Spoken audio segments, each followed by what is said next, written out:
Jon Jones is one of the most dominant fighters we've ever seen in the UFC, but that was at light heavyweight. And Stipe is the greatest heavyweight in the history of the UFC. Everyone's talking about this fight as if Jon's already won it. What do you think is going to happen between Mike Tyson and Jake Paul? You only can stay at a certain level for a certain amount of time. And for most people, that is not when you're 60 years old. We hear it all the time, like you can maintain the strength, you can maintain the punching power, but that speed will just elude you. I don't know, because on one hand, it's Mike Tyson. Yeah, run the intro, bro. Run the intro. We don't have one We need yet. an intro music. It goes down in the DMs. I don't know. I think intro music's kind of cheesy sometimes. I've been guiding people to do them less, but I mean, I'm down if it does add value to the podcast. But I think we add the value, not the intro music. Bro, Joe Rogan has that just That's iconic. Different. Train by day, Joe Rogan by night, all day. Yeah, well, if we get one of the Diaz brothers to do it, we'll definitely have it for sure. Bro, where are you now? I'm in Thailand. I've been here for 2 weeks. Last time we spoke, I was in Darwin, which is like northern Australia. So since then, I've been in Perth, and then I came straight to Thailand. I've been in Thailand 2 weeks, teaching 2 back-to-back week-long jiu-jitsu camps. Today was my last day, so tomorrow I fly out. You fly back to the States? I wish, bro. I'm on the last. I have the final stretch now, so now I have maybe like 10 or 12 days left until I fly home. So then you'll be back like early December. Oh no, the 24th. Fuck. It's like what is it? The 12th right now? Yeah, it's the 12th. Yeah, so the 24th. I got 12 days left. I'm counting the days now. So I started with like a tour of New Zealand, and then I did a tour of Australia, and then I did the 2 weeks straight in Thailand, and then now I have a small tour of Asia, like just a few different places in Asia. I'm going to be in a couple different cities in Thailand. I'm in Phuket now. I'm going to go to Chiang Mai and Bangkok, and then I'm headed off to Vietnam, Malaysia, and then a couple places in China, and then I'll be back. Dude, that's wild. I don't want to really dive into this, but so far, like, what do you think has been like your favorite spot so far that felt kind of like home, I'll say? Yeah, so the one cool thing about being here in Thailand is like I've been in the same room for 2 weeks straight. Like and it's like a nice resort. It's like a 4-star resort. So I've at least been able to get into a little bit of a routine. Like there's a couple places to eat that are like pretty clean around here. And then just being on like a little bit more of a consistent schedule and not having to fly, because at first, like my first 10 days of the tour, I had to take like 8 flights in the first 10 days. Ugh. So that was mad. So just to be able to not fly for 2 weeks straight was like pretty sweet. Yeah, dude, it'll be so nice to get you back stateside so we can kind of pump out episodes on a more regular basis. Apologies to anybody that was looking forward to next week's episode and it wasn't there, and you went to next week and it's like, dude, what happened? Timing wise, everything's been a freaking mess. So we're definitely going to get back on schedule, and we caught some good momentum, and we're going to try to re-spark that, once Mason gets back, but also a little bit right now. So let's just dive right on in, dude. Mike Tyson, Jake Paul, that happens this Friday on Netflix, which is pretty sick. Do you have any predictions on that, assuming that it's like a legit fight? Again, I know personally for me, like I would see Jake Paul fight certain names and it was just like, oh, did this guy get paid to kind of just get knocked out or whatever? And as crazy as that sounds, as I say it now, back then, that's what I thought, because I had no idea that he could actually box. But in this case, if it's a legit fight, what do you think is going to happen between Mike Tyson and Jake Paul? What do I think is going to happen? First off, I'm actually hyped to watch it. I don't know, because on one hand, it's Mike Tyson, right? But then like he's like 60, right? So, so it's going to be tough, man. Like every dog has its day, bro. Like you only can stay you only can stay at a certain level for a certain amount of time. And for most people, that is not when you're 60 years old. So, but at the same time, it's still Mike Tyson. So, predictions. I mean, I would say if I had to make a prediction, unfortunately, I would take Jake Paul. Mm-hmm. Even though I would love for Mike to win, but if I had to bet money on it, I think Jake Paul will probably just be too young and fast and full of piss and vinegar and just land his shots, move around. I mean, he's going to have his cardio is going to be way better. He's going to be way faster. He's young. I think he's going to just probably win a decision. I don't think he's going to knock out Mike Tyson. Mm-hmm. Yeah, What that's about my you? biggest concern. Yeah, my biggest concern with all of it is just the speed aspect, right? We hear it all the time, like you can maintain the strength, you can maintain the punching power, but that speed will just elude you as Father Time takes over.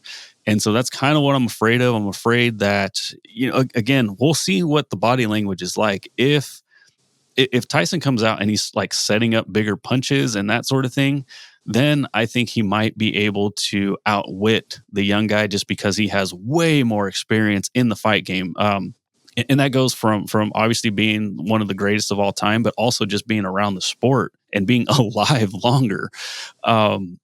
If he comes out and he's just like throwing body shots and he's not really going to the head, or he's just like blocking everything, and then every once in a while he'll throw a haymaker or something, then I think Jake Paul wins in decision, like unanimous decision.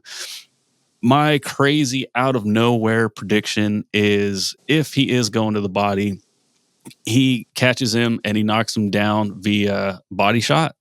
And then that could change the entire outcome of the fight. But again, I don't know. It's tough to say one way or the other. No, But wait. I'm going to go. Who do you think is going to knock down who? I You think think? Tyson's going to knock down Jake Paul with the body shot. I think Okay. if he can haul off a solid, powerful shot that Jake Paul has never felt, because I could be wrong, but I don't think he's boxed anybody with that kind of power. Again, For I sure. know Tyson's older, way older than everybody he's boxed, but it's Mike Tyson. If you see the training footage of him working out, dude, the guy's jacked. And I know, jack doesn't mean he's a good boxer, but he's a good boxer too. Like, he's doing really, really good training and stuff. And so that's my outlandish, crazy ass prediction, is that he's going to catch Jake Paul with a body shot, and he's going to have to take a knee, and he's going to not know what the hell to do because he's never really been in that situation. And that's when shit gets real. And that's where Mike Tyson's experience will be able to take over and potentially win that fight. Yeah, definitely. The one thing that scares me with like the training footage is you always just see like a short clip of Tyson at a time. So he looks very, very good for 4 seconds, and then they cut it, and you don't see like what I imagine is happening is that he looks great for 4 seconds, and then just because he's older now, it takes a lot of time to recharge that battery. So, I mean, yes, I can definitely see Tyson hitting Jake with some massive shots, but I could also see Tyson just getting tired and Jake landing way more volume and maybe like kind of overwhelming him. Mm-hmm. But Tyson's way bigger. Yeah. Oh, Way bigger. but he's height wise though. I don't know how tall Jake Paul is, but he's a big ass kid. He's a big kid, but I mean, I'd reckon that Tyson's going to come in 20 pounds heavier than him. Let me just pull it up real quick. Jake Paul, Mike. Tyson's got to be 230, 240, right? Come on. And Jake walks around at 220 maybe? So, quick look. This can't be right. No, that's not right. Let me see if I can find something else. There's no way Jake Paul's only 6'1". Yeah, 6'1". He's not. I mean, he's about my size. He's got to be 6'1". Tyson's going to come in bigger then. Way bigger, 20 pounds. Yeah, according to this, 6'1" to 5'10", and then Jake Paul 199, 220 Mike Tyson. I don't know how accurate this thing is that I just pulled up, but if that's true, damn. All right, I was way off. I thought Jake Paul was like way bigger. Is Tyson 5'10"? According to this tale of the tape that I just pulled up Wow. randomly. Yeah. I would have thought he would have been 6 feet at least. Mm, So he's no. 5'10", 220. I mean, yeah. Yeah. I mean, so I don't think he's not going to have that much. I think Jake's going to come in at like 210, 215, if anything. Yeah. And then the obvious biggest difference, 27 years old to 57 years old. I mean, yeah, that's pretty mad, huh? Yeah. Fuck. I'm excited though. I'm really pumped to for this fight. I'm gonna. I don't have Netflix right now, but I'll be out of town anyway, so I'm pretty sure I'll be able to catch the fight. So I'll be watching for sure. The next big fight on this weekend's card of fights, Jon Jones is back. Got anything in mind for that fight? Yeah, so it's crazy because Jake Tyson is on Friday, and then Jones Stipe is on Saturday. Mm-hmm. So that's great. I mean, I love Jake gets a lot of hate, right? But I love what he's doing, and he's in his own like space. He's in his own space. He's in his own lane. He's not trying to compete with the UFC. And so now we get two fights to be kind of hyped about. But I mean, if I could only watch one, I would definitely rather watch the UFC for sure. Mm-hmm. Yeah, Jones Stipe. I mean, the greatest fighter of all time versus the greatest heavyweight of all time. Massive fight, and the whole card is stacked too. It's not just that fight. Do you have the fight card in front of you? Let me pull it up right now. Yeah, The co-main event is also great. Okay. UFC. Yeah, the I was explaining like what Jake Paul was to my dad last night, and I was like, look, he was a YouTuber, did a celebrity boxing match, and all of a sudden it's like he made more money from this like not pretend, but like I called it a fake show because it wasn't like a big like whatever like name It's not any a of the high big level. It's not a high level competitive boxing fight. It's right. It's a celebrity boxing fight. And it blows all the legit ones out of the water. And so now all insane. of a sudden he's getting other fighters from like UFC or wherever, and they're making their biggest prize that they've ever made. They have a lifetime of work and they crush all of those numbers in one night because of this one dude. I was like, so you could hate on them all you want, right? Because a lot of people do. I was one of them. I'm not going to lie. I didn't really understand. And now it's like, dude, no, this kid's freaking smart, man. And he's do you think he's good or bad for boxing? Oh, for the sport of boxing? Mm-hmm. Oh, that's a tough question because you could say that it's good for one because he is putting on a new promotion and there's going to be a lot of fighters that are getting paid on his promotion. So there's more work for certain lower level boxers. So that's a good thing. But then it's bad because now the most watched boxing is not necessarily the best boxing or the most high level boxing. So is it bad for the sport? Potentially. I mean, there's some factors that are good and there's some factors that are bad. But at the end of the day, Jake doesn't have to do what's good for boxing. Jake is an individual person just like me and you. And if either one of us could be in his position, we would. And why would we go and fight real boxers that have no name that are going to be tougher fights? Like all these people that hate on Jake Paul, they would be doing the same exact thing if they were in his shoes. They're just finding reasons to hate on him because they're jealous or whatever. I would be doing the same thing. Yeah, sure. Absolutely. Yeah. We'll be having to run a celebrity podcast jiu-jitsu event someday. But so co-main event, Charles Oliveira and Michael Chandler. Damn. Oh, amazing fight. Dude, Bo Nickel against Paul Craig. I'm not going to lie. I don't even know who Paul Craig is. Okay, so Paul Craig has like one of the nastiest triangles in the UFC. So Paul Craig has very, very good jiu-jitsu.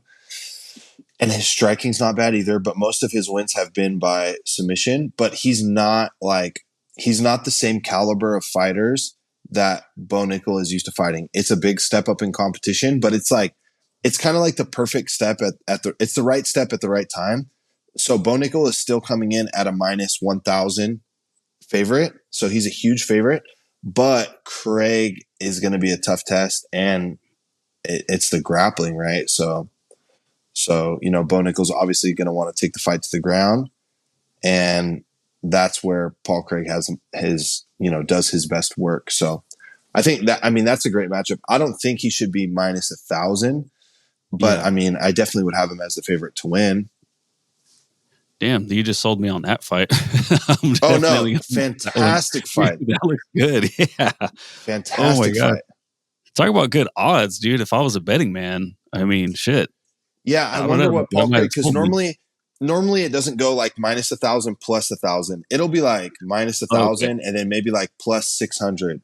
So if you put 100, you can win 600.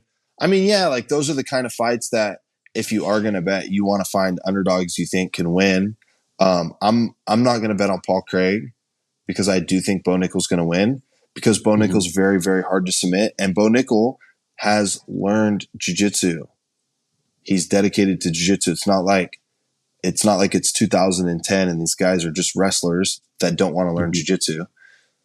He has dedicated himself towards jiu-jitsu. He had a grappling match a little while ago, like maybe like 5 years ago, against Gordon Ryan.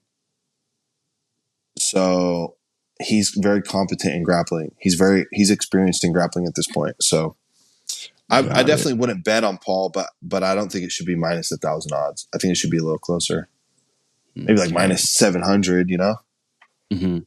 Let me do something real quick so that way you can see the rest of the card. Are you able to see that? Yeah. All right, cool. So here's the entire fight card. So let me know if there's anyone you want to chat about. Nothing. See, they have those 3 big cards at the top of the pay-per-view. Mm-hmm.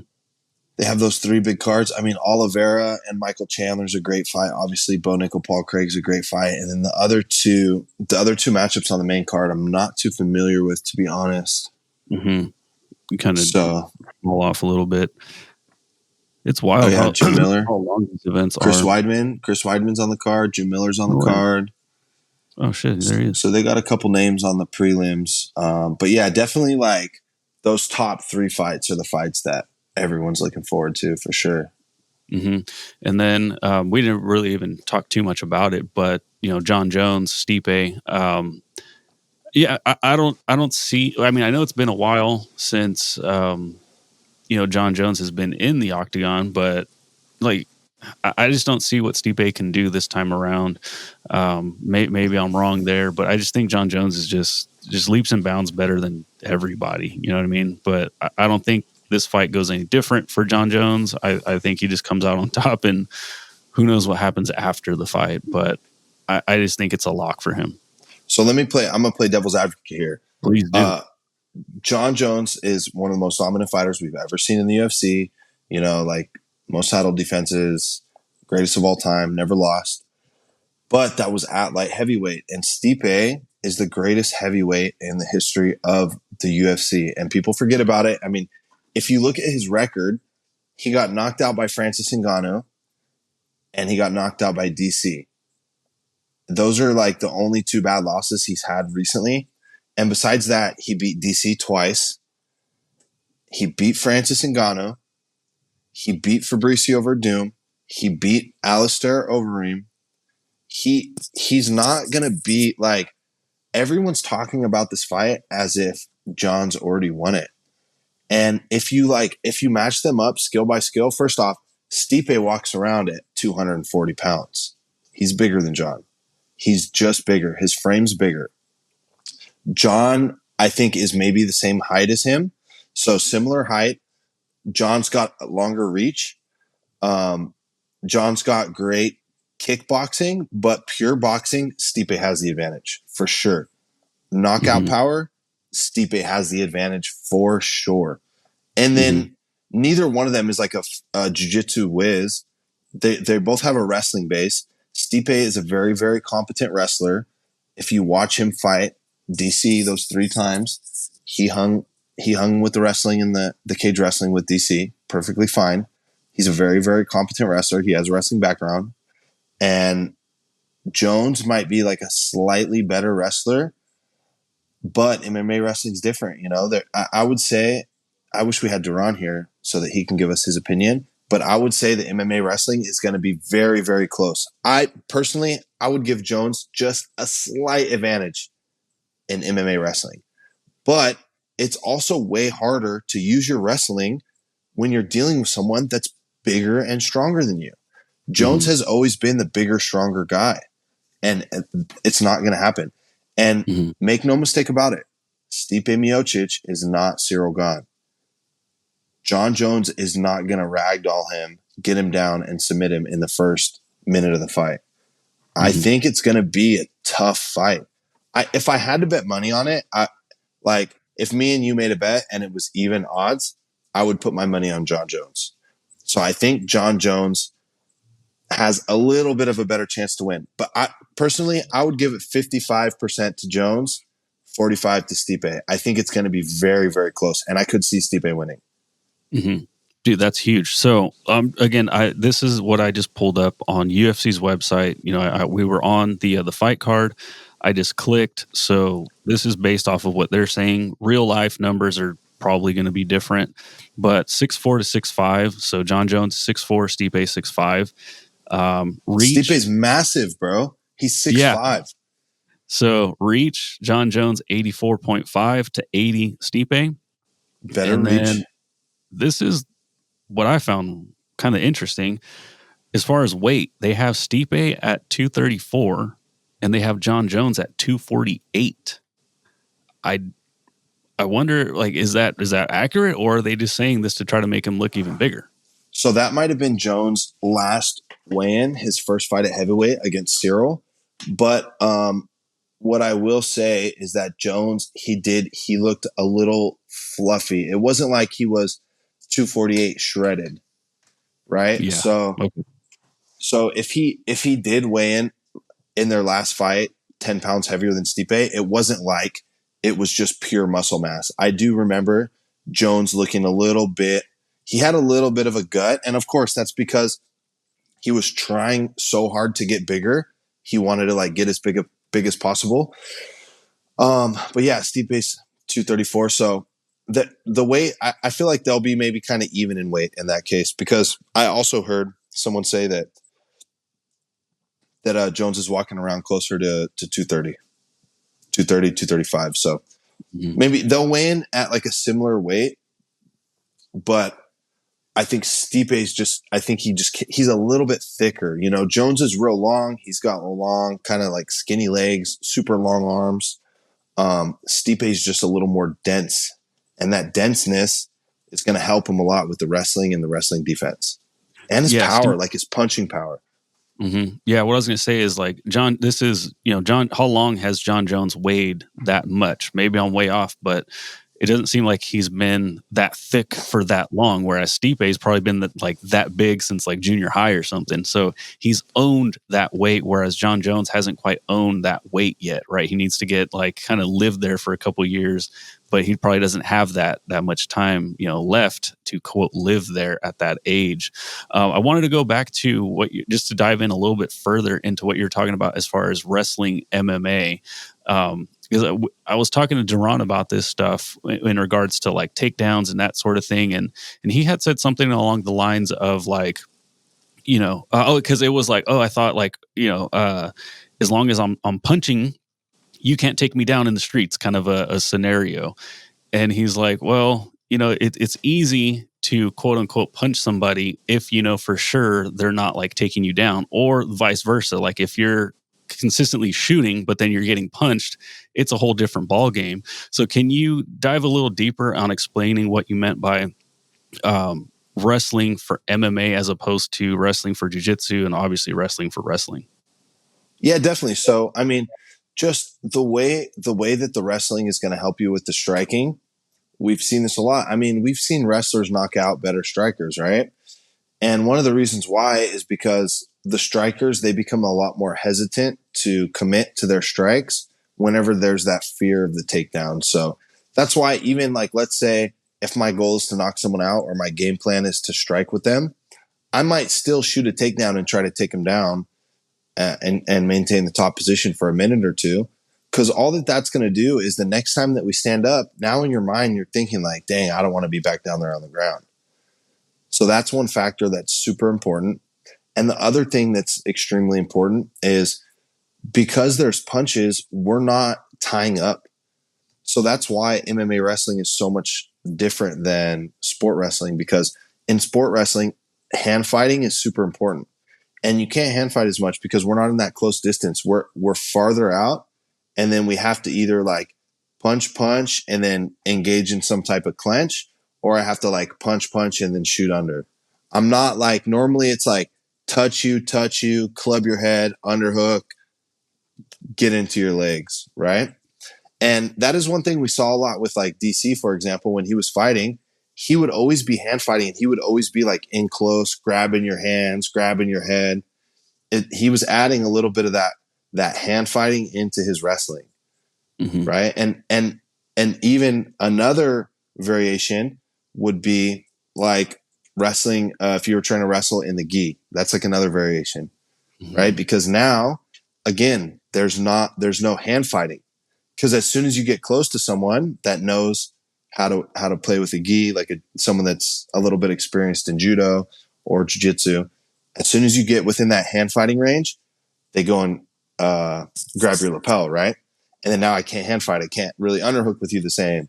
I can't club your head the same. So it changes things. Then it turns it to like breaking grips and controlling collars. And you can kind of still use some of the concepts of hand fighting and wrestling, like your stance and touching the person. Some of the concepts still work, but it just changes the game. So the same thing applies with MMA.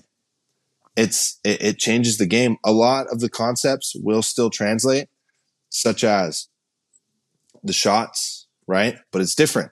Now it's not club your head and then shoot low. Now it's like jab, change levels, shoot in, right? And then the finishes work the same, right? Because once you get on the leg, we're still finishing the same. But now you got to worry about the guillotine. Now you got to worry about downward elbows.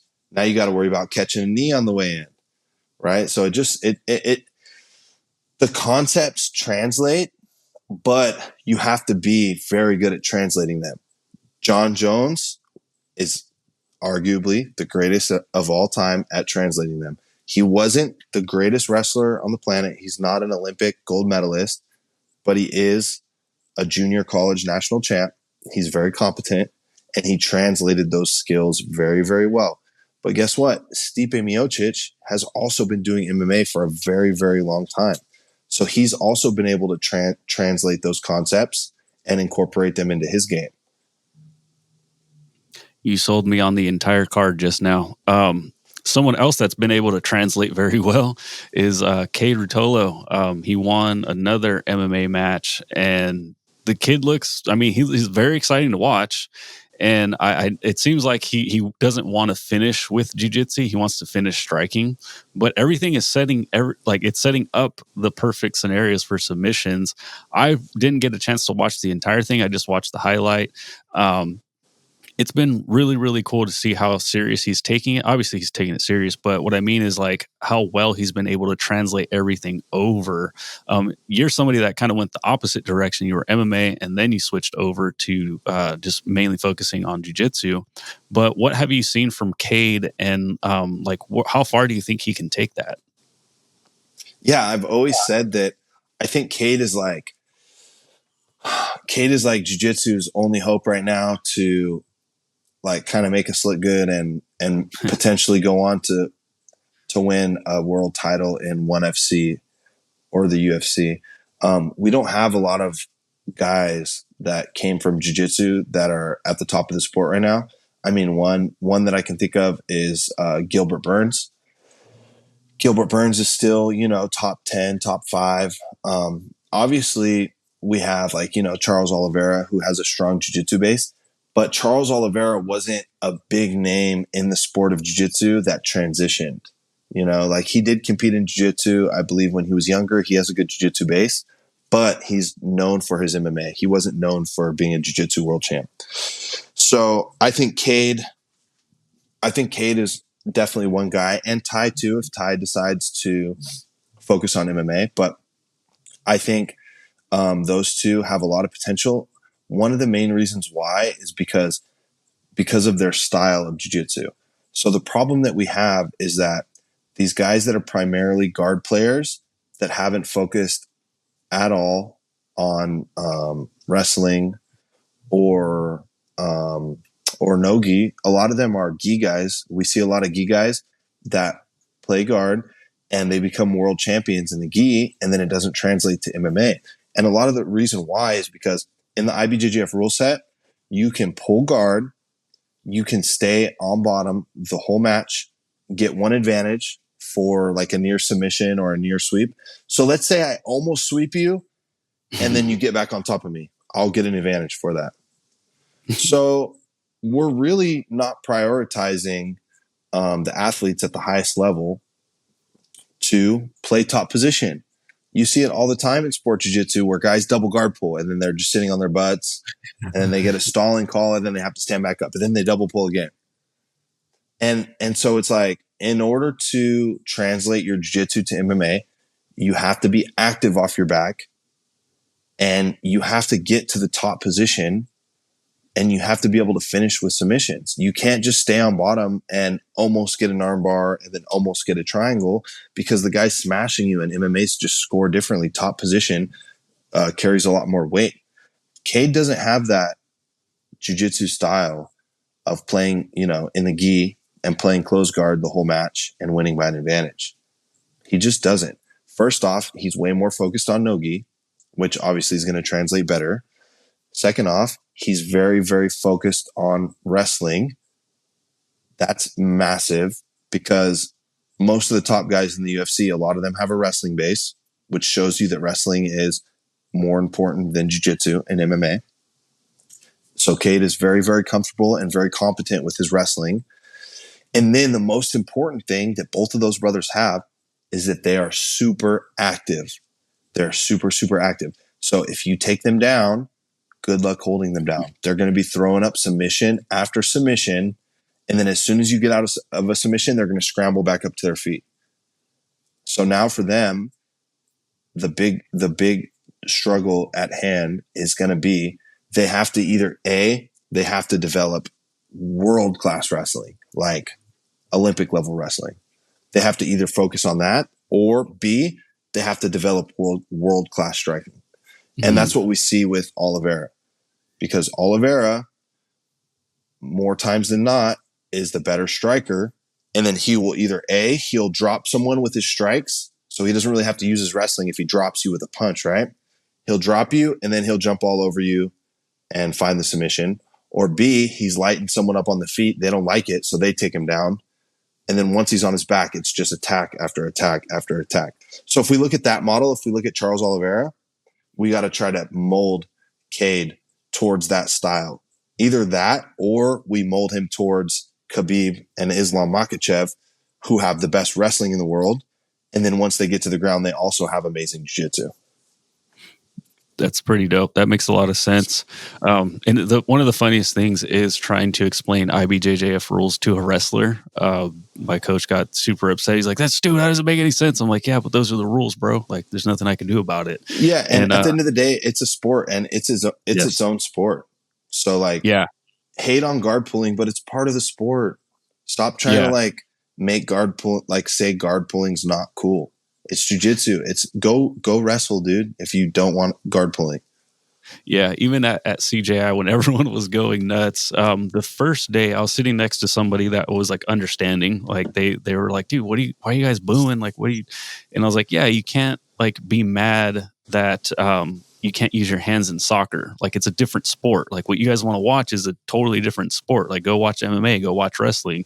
So in that scenario, it was pretty good. Yeah. But so imagine if you were at a soccer game. Imagine if you were at a soccer game and there was a bunch of people in the crowd that were like, "Man, it's fucking bullshit. Why don't you pick up the ball and throw it in the net?" It's like, bro, that's not how the sport works. Like, exactly. Like Levi's allowed to pull guard and do jiu-jitsu. We're allowed, like, it's ground fighting. We're ground fighting. It's allowed to go to the ground. Like, you don't have to try. Like, if I know you're a better wrestler than me, why am I going to try to take you down and waste a bunch of energy if I can pull guard? And let's okay, you're a better wrestler than me. Fine. Let's see who's better at jiu-jitsu. It's not a wrestling match. because we're playing jujitsu right now. We're doing Dude, jujitsu, bro. It's yeah, ground fighting. yeah. I appreciate you saying all of that, just because, again, like you've done, MMA, and you're now, one of the best in jujitsu. And you just hear people kind of talking shit all the time. So as somebody, I don't pull guard because I'm just not good at it. I'm not saying I'm great at takedowns, but I try to get on top and stay on top. But I do train in the gi because I like slowing things down. And that's a whole nother topic about like gi versus no gi, about like what's real, what's more accurate to the streets, or Neither like one what. is real. Neither one is real. They're both sports. Just like I hate the whole like comparison to street fights. Like Yeah. if we're gonna talk about like building someone up to be a UFC champion, then they shouldn't be doing jujitsu all the time anyways. They should be doing wrestling. They should be doing some jujitsu. They should be doing some kickboxing. They should be doing some boxing. Stop Yeah. comparing everything to a fight. It's its own sport. When LeBron is shooting a free throw, we're not talking about, oh, bro, dude, if it was on the street, I would have elbowed him Yeah, in the face. He wouldn't have been able to make that free throw. Like, dude. it's a sport. Not everything's about a street fight. I have that written down here because Luke Rockhold, he was talking shit about CJI, about like how jujitsu's dumb because it wouldn't work. Because he said something like, yeah, yeah, if we're in a bar fight and you try to pull guard, like I'm just gonna beat the shit out of you. So like it's dumb Yeah. that you guys.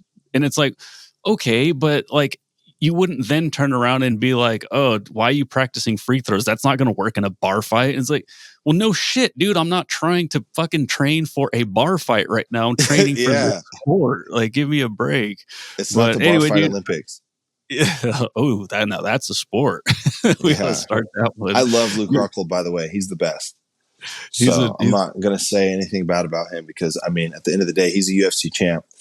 mhm, And yeah, I mean, he can say jiu-jitsu's gay or like jiu-jitsu's this or that, but like he still did CGI. So it's like, mhm. same thing as like when he did a karate combat against Joe Schilling, and it was like just a kickboxing match. And he actually beat Joe Schilling, which a lot of people thought Joe Schilling was going to beat him because Joe Schilling has a very accomplished career in kickboxing. But imagine, like, I don't know why it doesn't go both ways. Like, why don't people say, like, oh, kickboxing is bullshit? Like, if it was a street fight, I would just take you down. Mhm. It's the same thing, right? Mhm. Yeah. No, it was dope just seeing Rockhold at CGI. Like, I didn't take pictures of like everybody that was coming down the thing, but it was like, oh, dude, my father-in-law is going to be so pumped that I'm like this close to Luke Rockhold, like just because we watched all his fights. So dude's a savage. But dude, Sweet. appreciate you hanging out for the podcast today. Time wise, I know everything's been freaking wild, but I think that was a really good show. And yeah, dude, hopefully, so like wherever you end up next, hopefully we get on a better time schedule and we can kind of pump things out more than what we've been doing lately. But for if you're listening right now or watching, drop those fight predictions on YouTube or on Spotify, because you can leave comments on Spotify there as well. Do us a huge solid. Just get active in the comments. That actually helps the show quite a bit. And my goal is I'm going to try to get this episode out before before all the fights. So wish me luck. I'll be traveling as well. But that's the goal. So if you are listening to this before the fights, drop those comments and drop those predictions in the comment section on YouTube and on Spotify. And of course, if you have the time, please drop a rating and review, 5-star rating and review. That's like the best way to help out the show. And yeah, sincerely appreciate your guys' time. Mason, you want to sign us off real quick? Yeah, just so you guys know, it is 11 p.m. in Thailand right now, and it's what is it, 8 a.m. Yeah. in the US. So Yeah. I'm staying up late. Andrew's waking up early. We're trying to get the show moving. That being on this time difference is pretty tough, but I'm on this 8-week seminar tour. I've got 12 days left, so we'll definitely try to pump out at least one more episode while I'm on the road. And then once I get back home, I'll get my studio set back up, and we'll be on a more consistent schedule. So if you've been listening, we appreciate you. And I've been hearing a lot of good things from you guys. I've been getting a lot of good feedback. And so we're going to keep it going. And sorry that we've been a little inconsistent in the last month. It's just been due to the time schedules. It's difficult. It's we're trying to jump through hoops and make it happen. So if you guys have been sticking around and waiting for the episodes, really appreciate you. Appreciate the support. And next time we're gonna have Deron back on here. We're gonna have the DMs back together. Don't worry about it.